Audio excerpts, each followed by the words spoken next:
What's going on, my friends? If you don't know who I am, my name is Bennett Grazer and I'm a filmmaker based in Switzerland that loves to create tutorials all around filmmaking. I know you don't give a shit, but after watching this tutorial, you might consider subscribing, because in today's video, I'm gonna show you how to make an awesome hyperlapse video with your iPhone.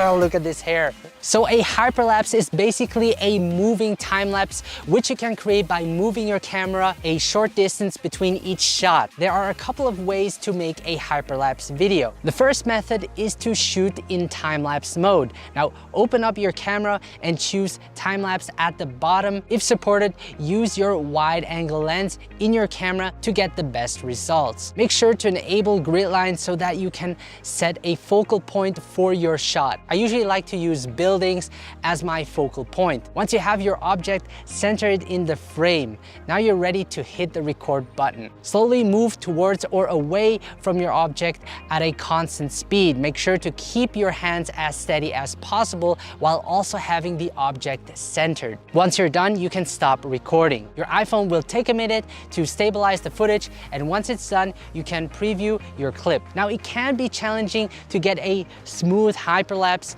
If your footage is still shaky, try reshooting it. Focus more on keeping your hands steady or moving a little bit slower to really keep the object centered.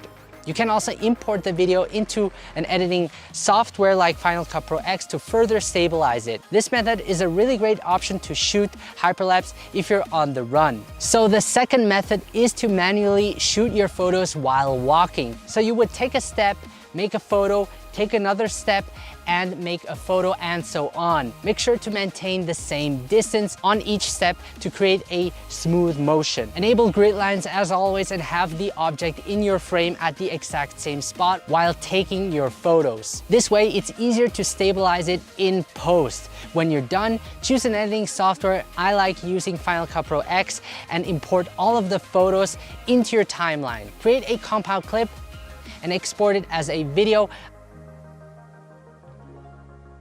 I then re-import it and add image stabilization, color grade it, and export it again as a smooth hyperlapse video. The great thing about doing it this way is that you have a better resolution if you're shooting in RAW and not in a compressed JPEG file. This is sort of the traditional way of doing hyperlapse. The downside to it is obviously that it takes a lot of time. You have to walk the track, take a photo after each step, and edit the entire sequence into a video. Now, the third method would be to use a gimbal like the DJI Osmo Mobile 3. It's so much easier to use a gimbal to create smooth looking footage, especially if you want to do a hyperlapse video. Now, what really sells the effect is if you add motion blur in post to give the expression that it's a long exposure. I prefer adding motion blur because it makes it look more fluid and organic. I would definitely recommend shooting with a gimbal because it makes the process just so much easier. Now, for our fourth method,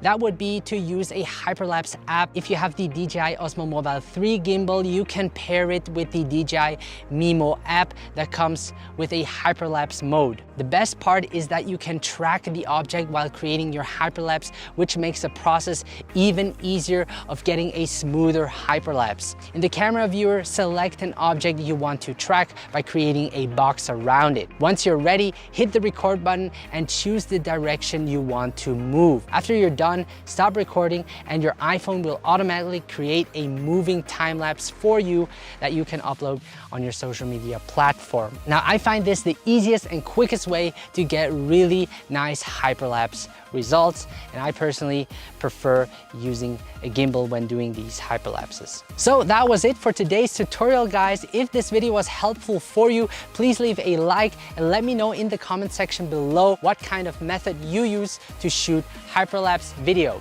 I would love to see your results, so tag me in your video on Instagram at Bennett Grazer. Subscribe to my channel so that I can keep creating these tutorials for you. I really enjoy every single new subscriber. Thank you so much for watching, and I will see you in the next video.